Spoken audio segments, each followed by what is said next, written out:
Good morning, everybody. It's Inanna. I hope everybody's having a great day. I hope that you have peace and that you try my exercise. I hope that everything is blessed with you today. Today, I'm just going to be reading about Parsees, another group which may have uh, influenced the development of religion in the past.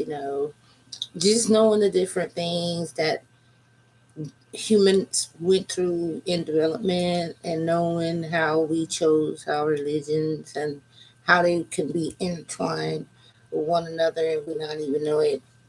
For example, when I spoke about Zoroastrianism, Zoroastrianism has a lot of common traits with other monotheistic views. The problem that makes it confusing is when it has the dual personalities of the one God. So it's like he has two personalities. That makes it dualist too. And now as it has progressed, but it is still a monotheistic belief in a one God. That's Muslim is monotheistic, one God. I think Jewish is too, and so there are groups of religions that only believe in one God. And then there are groups of religion that believe in multi-God. So it's not drawing a line between the two of them. I am just talking on them, no religion at all, because I think religion is what separates us. And if we were just to look at each other as human beings and uh, one group of humanity worshiping one God, the Creator, we'd be all right. We'd be all right. So I don't carry any religion. I have family members that say they want to be Muslim and family members that say they are Christian. And I don't say either one. I just pray to God above and call it a day. Um, so I've studied. I've studied different religions. I've went and stayed and visited a mosque for 2 weeks to find out, you know, what this religion was. I've been to Pentecostal, Baptist, Christian. Never been to a Catholic church. So, I've studied around as I was growing up with the different things, just being inquisitive as a scientist, wanting to know, the origin of man, where did it all begin at? Um, and knowing that if you want to go by the Bible, you limited yourself because, for example, Gobekli Tepe. Now, Gobekli Tepe is 15,000 years old, and they have a building that was even before Gobekli Tepe. I forget the name. They're complicated names, but okay. So, in knowing that we have a complicated structure, which dates before the Garden of Eden was devised, will let you know that there are more things you need to look into as far as like how humanity was growing as a group. And when I say that, I say it because if you just limit yourself, you're just only going to know the biblical story. There are at least three stories that tell the same story that the Bible tells. And then the Bible has its own version, but the other stories are older than the Bible and give you complete, a complete outlook on what it is instead of just isolating you into the Garden of Eden. Those books, the Atrahasis, the Enuma all of those. Those are the ones that give you the real whole story about the Garden of Eden. But what it does irrevocably is prove that man was already there when it went down. And if you would know that you were already here before the Garden of Eden, then you could understand that, hey, maybe maybe I ought to check out what those guys did when they dropped by. They dropped by, Then they after they dropped by, at first they bred with us. That happened over in Egypt, and then after the flood, then they come over in Egypt and stuff. And then they left Egypt and went to Mayans, causing all that blood shed, causing them to have to do sacrifices. Everywhere they went, human sacrifice, human sacrifice, human sacrifice. Okay, so now I don't want to dwell on that. I just, people say, well, why do you feel like you feel? Why are you not ganging up into a religion and trying to go forward in that way? Why you want to do this, do that? I'm explaining myself. I'm always in a constant role of explaining myself about how I feel. But I'm pretty sure that a lot of people feel the same way when they read, when they really read for themselves and see what's going on instead of taking somebody else's advice. I sometimes, you know what, I ain't gonna lie. Sometimes I tell y'all stuff wrong on purpose so y'all can find it and correct me, but I done made you read the whole story. I do that too. Because guess what? If I shoot you straight to it, you're gonna read one paragraph. That's what you're used to in the Bible. I want you to read the whole story.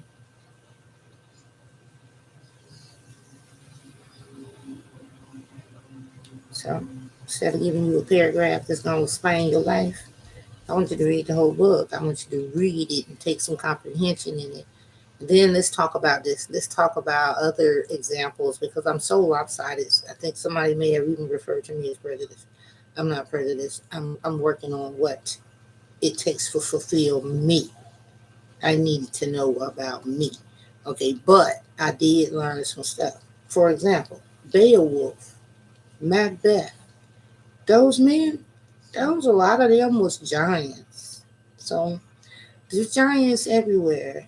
I even had done a little report to point out to you that there were black kings in England all the way up to 1390. But I did not want to go on a racial role. I deliberately have not brought that in. Okay, because I'm not racial in any kind of way. I'm loving.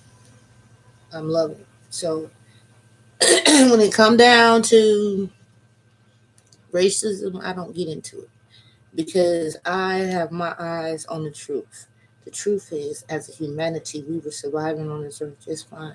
We were building things, and color was not a problem, and religion was not a problem. There might have been local war, but to come in, enslave us, and make us fight each other to the death, and then bring each other's head, and then all of that. I don't want no part of it. But I want you to remember all the paintings you've seen with them walking with the human heads and stuff. Why did they want the heads? It's your third eye. They want to destroy this. Look, I just want you to just think on common sense level because this thing right here is beyond even what I know. But I know this much. If they are on 3D level and they are in a different dimension and they are coming for us, don't you think we need to know how to get on that other level with them so we can see them and destroy them? That would be our only defense. That is your third eye. Okay. When you learn to use it, you should be able to even come yourself in another realm. And I don't think there's anything in the Bible that says you cannot learn your own body. So I'm gonna say to you that if you went there and you were something else, welcome to my world. If you didn't, keep trying because you just have to exercise it until you're right. Okay, so I'm gonna say I've never experienced a negative experience within my own body, like going into my third eye and going places. I've never come across anything bad. So I don't know. You know, I think the whole idea of good and evil is also another implanted idea. The reason I'm saying that is because when the Sumerians, who were the oldest ones to write, when they wrote it, there was really not a good and evil aspect to it. Each position was played by the role that it was played, and there was no you're evil. There was no you're worse. There was no you're the worst God. I'm the best God. There was none of that. All there was a recognition of whatever role they played. So you have to honestly say, you know, uh, if you have a third eye, and I'm teaching you how to wield it slowly, and I know you know that I'm teaching you how to wield it. Um, that's a step for humanity. We have to reach a higher consciousness and be able to go into the third level. We have to be able to go into the third level, higher, higher, higher, higher. We have to be able to do that to be able to see the enemy. If you can do this, you'll be able to lay eyes upon the enemy. But without being able to recognize the enemy and keeping yourself isolated in your mind, you are not able to recognize the enemy. You're not able. But you will be if you can at least learn to use your extrasensory perception to perceive the world in more than just what you are doing here. That's all it is. It's going to be extra sensory projection. You project yourself out. And I'm not telling you to meet a demon and go to hell. I'm just telling you to play with what you have and a body part that you never did. Because the higher consciousness that you need to achieve will come from you learning how to use it. Okay? Learn. You must learn. And you will have an inner peace too. You'll know what your job is. You'll know what your job is. Your job is right there defending humanity and teaching other humans how to reach this level. Teach them how to go there so that we can. That fight is always going on. Michael, Uriel, they're fighting that battle 24/7. You are just to add to help them fight the battle. See, that's it. They're fighting on a different plane. You're fighting a battle in another dimension and you don't know it. What you're doing is running around here with your eyes closed. You haven't learned how to use your skills, but you will. You will learn how to use them. You will learn how to be that command center that he needs you to be. I mean, you're the battery source. He is immobile until you project into him, and he needs you to project into him so he can ward off these that you can see on that other side that you can't see here. I see them overhead. I see Michael and them slinging them down, using whatever they can until I can see them fighting that thing on battle over there. I know that I can activate and fight with them and fight that battle. And I'm right here at home fighting that battle because I already see what it is. If they want to come for you right now in the condition that you are in, you won't even see them coming until you learn to get on the other level. You'll be able to see them. Like when I go over there, if I want to, I can go right there and watch them flying overhead. I'm still afraid, even as a grown up. I'm still afraid. Somebody out there got an avatar that they ready to crank up and do something. Go do it. Humanity needs it. Humanity needs you. Every now and then, you might get a glimpse of the battle. This is Michael. The angels fighting for you. You here, deceived, haven't even clicked over to that realm yet. Click over so you can help them fight that battle because that is the real battle. The battle of your soul, not the battle of this earthly body. You don't even know what to do with it. It's the battle of your soul. Okay? And they are fighting. They are fighting. And they are indestructible. So you need to get on up there with them and fight too. Fight for humanity. See, they got you beat. If you don't use your third eye, you won't ever see them. I see them on the regular. I ain't surprised by them no more.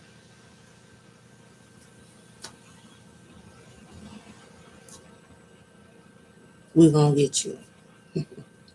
That's what I'm thinking. We're going to get you because they're going to wake up. Their avatars are going to come to life. And they're going to tear a hole in your ass. Come on. Because that's what's going on. As long as you don't know how to control your avatar, your heavenly avatar, you don't know how to do that. They're picking us off, baby. Picking us off for meat. And if you knew how to control your heavenly avatar, you could fight to stop it.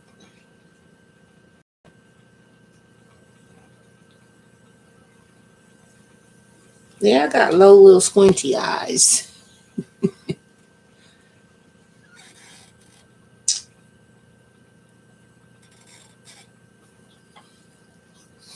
Well, let's talk about Parsees. It's in my encyclopedia here. It's in this encyclopedia.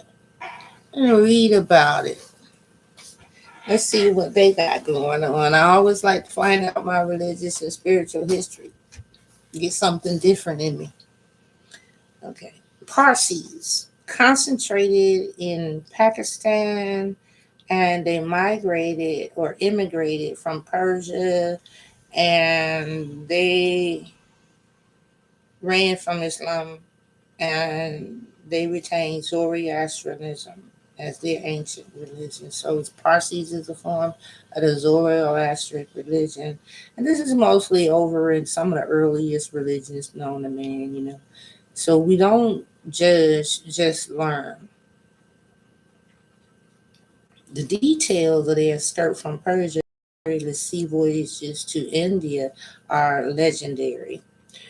Um, they first landed in the island of Diu off the south coast of Kuwar, and that from there they sailed to Jurat and obtained the local rulers' permission to settle at a place near Sujan in the Jurat coast. The first group of refugees was later joined by others who fled from the increasing oppression and religious intolerance of the first ruling family. Okay, so it's a royal. Parsees have a royal and ancient religion. It is believed that in the 15th century, the Parsi community in India was strengthened by further immigrants from Persia. So it's Indian and Persian religion. And at that time, there were some Hindus that went to the Zoroastrian faith. But in later times, such proselytizing activities ceased, and a great opportunity for the Parsi traders came with the establishment of European business enterprises. Some of them entered the service of foreign companies, as others traveled and developed in Western goods on their own account. Parsis had begun to settle in Bombay. The Parsees, more than any other community of Indian traders, were responsible for development of the trade of Bombay and particularly for the trade connections with China. Parsees, which Parsees merchants visited as early as 1756. Okay, and a minor threat to the cohesion appeared in the 18th century over the matter of calculating the calendar. Because of the long separation between the Parsees of India and the small Zoroastrian community remaining in Persia, a discrepancy had developed in their calendars, and the Parsees was 1 month behind their co-religions. And in Persia and in commerce in their new year, and for a long time, little notice was taken to that fact.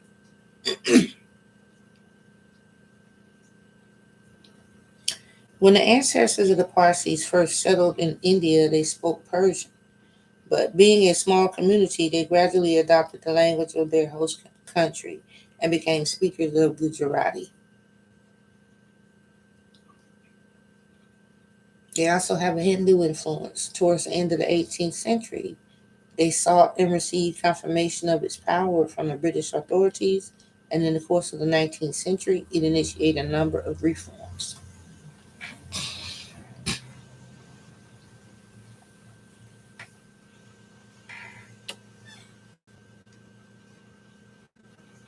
I have to get out the front lid off because I'm getting ready to start coughing real bad with asthma.